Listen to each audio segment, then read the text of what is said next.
Welcome back to Intel Extreme Masters San Jose, ladies and gentlemen, and we're going into map number 3 of this best of 5. It is the quarterfinal games, and all is on the line to get further on within this tournament. The map has started, so let's jump straight on in here as we are in game number 3. Overgrowth is going to be the map. I'm really excited to see what these two are going to do on a nice small map, nice small two-player map, because game number 1 and 2, they've been pretty fantastic, to be honest with you.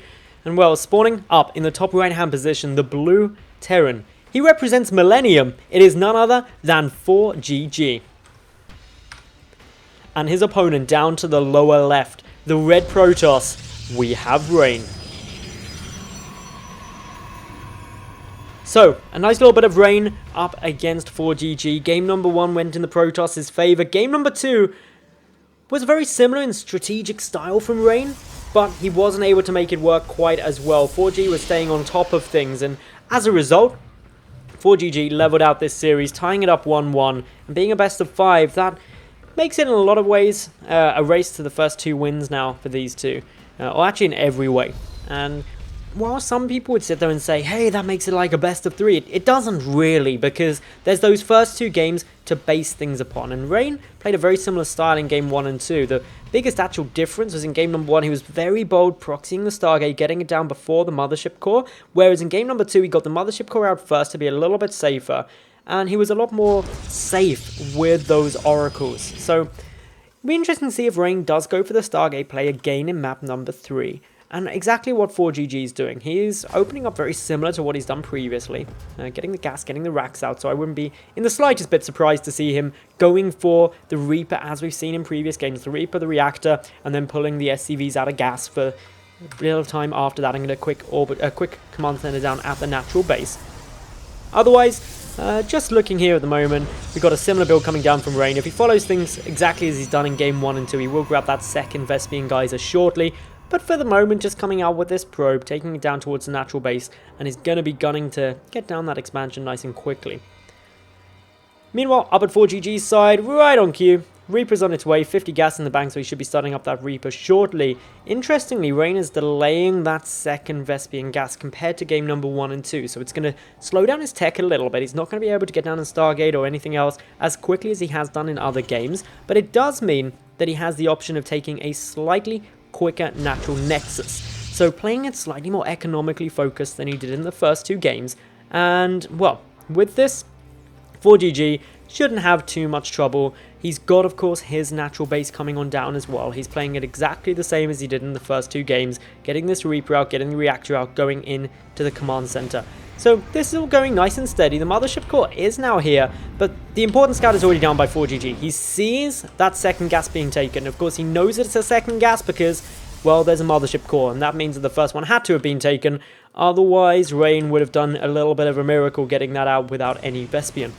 So, Reaper comes back on through. He wants to get an ideal look of any tech that could be coming. He's just trying to see any additional gateways that may be there in case further pressure could be coming on forward. But for now, at least, he's just backing away. He's got the important scouts and what he wanted to know in terms of the gas timings, and so can be pretty confident. Throws down these 2 additional barracks and should be seeing a tech lab on one, a reactor on the other one. Maybe 2 tech labs. It depends on how much pressure he wants to be putting on in the near future.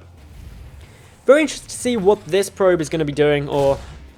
well, I was interested. Unfortunately, it's going to die, so we'll never know. That probe had a future. Who knows what he would have done, but it would have been something good. Otherwise, good amount of marine production coming on down now, the tech lab being added on as well.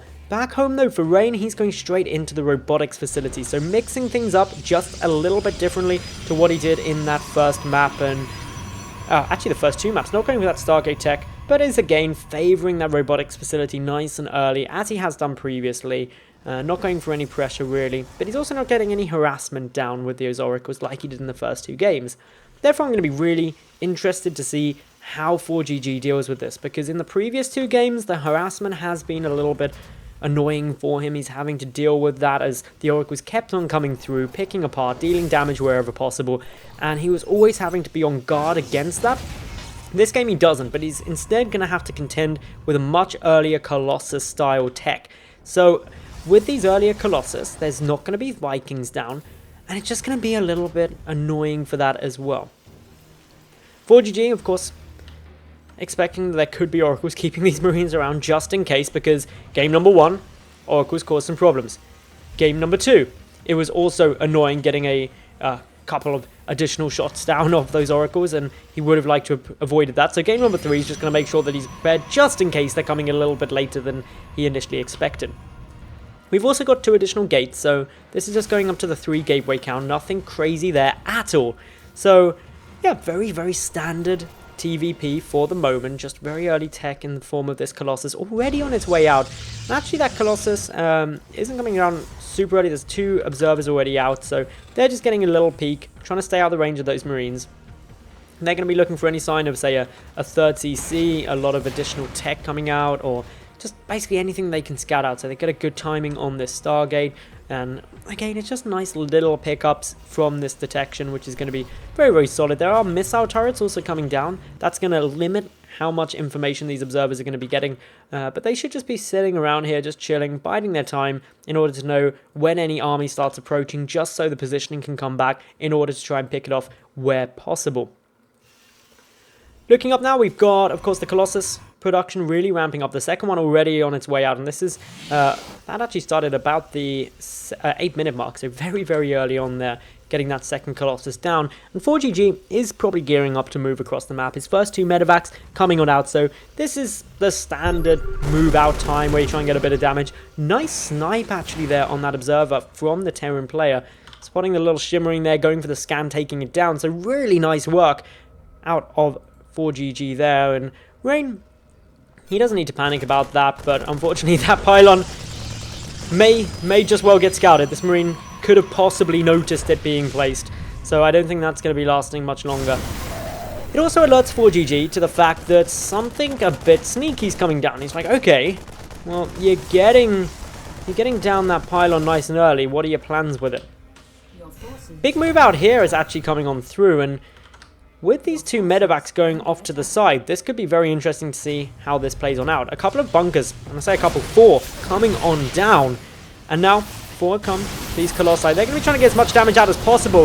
The force fields are going to be preventing some of these SCVs getting into repair, so both those bunkers will get taken down. 2 more on their way through. The double medevac is still looking to get some damage out, but for the moment these Colossi are standing, dealing a lot of damage. The worker count is starting to plummet. Back at home though, nothing to defend from this double drop, but that doesn't matter if this push wins the game for Rain. He is trying to apply a bit more force. He's killed 13 workers so far, but now this drop coming on through his natural nexus, that is dead.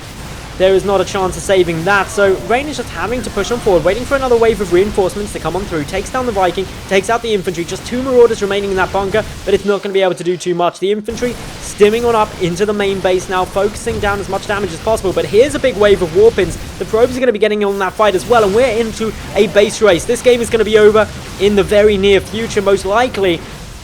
But on which side is the advantage going to fall? SCV's being pulled. That Colossus will get taken down. The Stalker count starting to plummet. And while these medevacs are falling back, this is looking very, very tough now for both sides. This is a very, very funky situation. I know I said this game was going to be over pretty pronto, but, well, it looks like things are going to get switched up there. And both sides have actually taken pretty equal damage for the most part. But there is a substantial difference, and that is the fact that the natural base of Rain was destroyed, whereas ForGG's is still standing. That means ForGG is going to have 2 mules. So while the worker count is incredibly small, getting 2 mules down is a huge, huge boost.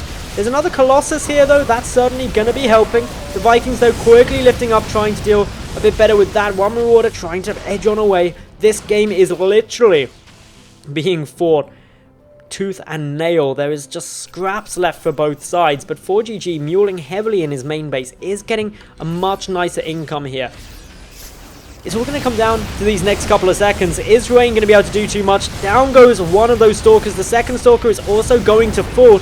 Good little hot pick up there. Going to be trying to keep alive some of that infantry for as long as possible. The GG is called, and ForGG is able to take game number 3.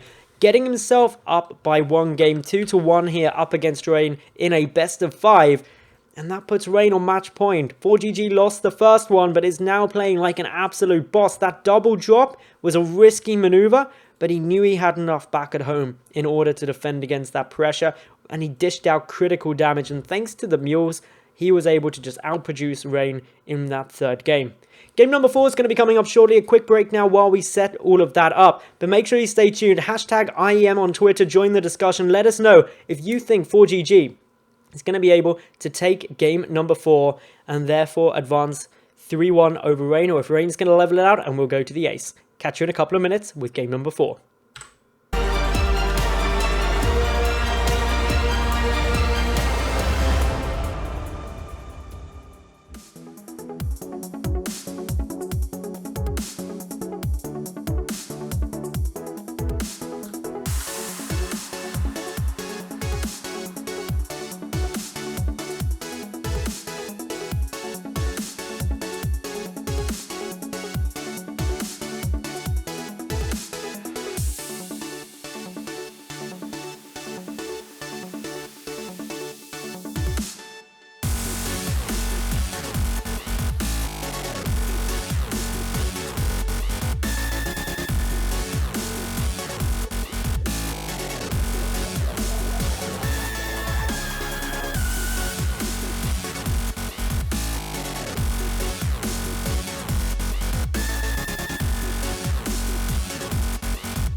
Welcome back, ladies and gentlemen, to Intel Extreme Masters San Jose. I'm Maddles and we're going into map number 4 of this best of 5. It's the quarterfinals. It is underway and spawning up to the top right-hand position. We've got the Red Terran currently 1 game up in this best of 5. He's forced his opponent onto match point. It is none other than ForGG.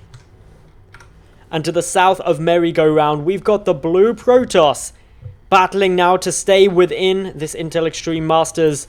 It all comes down to this game. He's got to win it. It's Rain. So, if Rain levels this out, we go to the ace game. Game number 5. However, ForGG is just 1 win away from advancing into the semi-finals. He's fresh off the back of a Premier Tournament win. Is he going to be able to replicate things at San Jose? Well, that's definitely going to be his aim. In terms of openings, it's going to be fun to see what these two are hoping to do because, well, it's an interesting map choice. Merry-go-round, obviously it's best of 5. There's a little bit of space to try and drop on through, get a bit of damage out if possible. We may be seeing a bit of play there. Dead space isn't as much as it looks like, obviously because of this nice little fence round that prevents air units from escaping away into the nether. And that can also cause a little bit of problems. So we'll wait and see when this all comes through. But for the moment, ForGG looks to be going for a fun bit of play here. Going for a CC first. Very bold moves. And this is the first time that ForGG has mixed things up so far this series. In all 3 other games, he has gone for a Rax into a gas to go for a Reaper and a Reactor before taking that command center. It's been very, very predictable. Every time the same, and every time it's worked pretty nicely for him on the whole. Still trying to see what else these guys are going to be able to do. Meanwhile, actually over on Rain's side, he's opening exactly the same as we have seen in previous games so far. Just going for the 1 gas into the Cybernetics core, and therefore it's all going to come down to when he takes this second gas. In games 1 and 2, he took it very early in order to get down the quick Stargate. In game number 3, he took it a lot later in order to get the faster Nexus down. Still checking about, though, to see what ForGG is going to be able to do here. And, well, he's got 2 barracks off the back of this, so he's going to get a decent amount of production coming. Otherwise, just keeping a good little look on what else is going to be coming on down here. And, yeah, not really much in the way of gas yet. ForGG just going to be pumping out those Marines. Getting a bunker at the front is a really, really smart move, actually, just in case there was any prodding and poking from gateway units quite yet. Now, for Rain, he did again get this second gas down a little bit later than in the first and second map in order to maximize the speed of this Nexus, which is going to be quite nice for him because it does mean, of course, that the natural or the CC first coming down from ForGG is not going to be as effective as it has been or could have been if obviously there was pressure coming down early if it was defended well. So still trying to keep a look on what these guys are doing for now, but yep, just very, very safe stuff at the moment. Both just really ramping up their build orders to exactly where they would want to be. So still just keeping a good check on what these guys are doing. We've got a Twilight Council actually coming down here from Rain, and this is in a very, very smart position because Rain, he's scouted across that there isn't a Reaper, so it's unlikely that a Reaper will come down here. If there are any scans, they're more likely to be situated over in these sort of areas. It's very unlikely for a scan to be placed here because when you know that the buildings are all down here, you're going to be checking that area first. So good placement of that Twilight Council. It's very, very unlikely to be seen here by ForGG, and that could be critical for Rain. And remember, ForGG is up a game. It's 2-1 in a best of 5. So if ForGG wins this, he advances on into the semi-finals. If Rain wins, we go into the ace game. A couple more gateways being added in. Blink is now being started. And just look at the spread of these buildings. There's no way a single scan would ever see these. It's plausible that a single scan wouldn't see any of the tech. And that would be disastrous for ForGG because he really needs to make sure that he's prepared as best as possible. Adding in the tech lab now, he's got a couple of Marines setting up at his main base just in case there was an Oracle coming forward. But for now, it's just going to be a move out of a couple of Stalkers. The Probe also coming in behind, going to be trying to get down a pylon in a nice position for additional warpings. Blink, of course, going to be chrono boosted out like bonkers. ForGG adding in the second bunker, adding in more Marines, trying to get stim. He really needs to get it. Oh no, he's actually seen it. He did get that scan down. No, it wasn't a scan, it was from a single scout. He sees the fact that the Twilight Council's there, and that is a money scout here for ForGG. And, well, with this, additional bunkers are now in position. A good number of Marines are going to come up on this high ground in case there's any blink on up. And seeing this Twilight Council was just such an important scout here for ForGG. Rain has no longer got the element of surprise. We've got missile turret coming on, engineering bay coming on through. These bunkers at the front, they're going to be in a very strong position. More Stalkers coming on down. There's no upgrades with this, just purely Blink and Stalkers. No +1 or anything else. Still waiting to see how much more of a response ForGG goes for. There we go, bunker up on this high ground. This is going to be essential to making things go well. And well, Rain, this is critical that it goes well for him. The Mothership Core going to grant this high ground vision.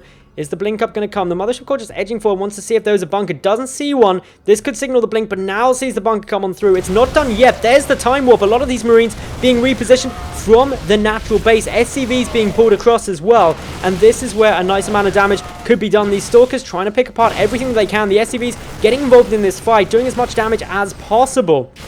And well, 4 worker kills have been achieved so far. And if we keep an eye on this game and how things are going at the moment, well, it's just a constant back and forth from these two. And ForGG is going to be repositioning his army wherever he possibly can. Still, bunker is finished. That was able to complete, and that's going to help. Mass repair coming on down. It's not going to be enough, though, thanks to the focus fire of these Stalkers. More SCVs being killed off. And this is dealing some good damage now for Rain.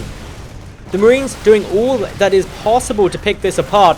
But ForGG is getting enough damage down now. Slowly working away at these Stalkers. Should be able to force them back for the moment, but 13 workers have been killed. ForGG is rapidly approaching the point where he's not going to be able to stabilize this. Behind, there are 45 probes for Rain, so he's in a good position. He is still producing more probes, and now adding in the robotics facility on top of it. Waiting to see these guys go for it. There's the blink up into the natural, and Rain is going to be in a very, very strong position as this all keeps coming on through. A couple more shots coming on down now from these Stalkers. And ForGG, he's pulling everything that he possibly can in order to try and prevent this. A couple of Widow Mines are there as well, but the Stalker's getting so much damage down. And this is just being incredibly problematic right now for ForGG, who's having to reposition his main. He's got a couple of mines there ready and waiting. The first shot won't be able to detonate, but the second one does hit those Stalkers. But the Stalker count is just so damn high.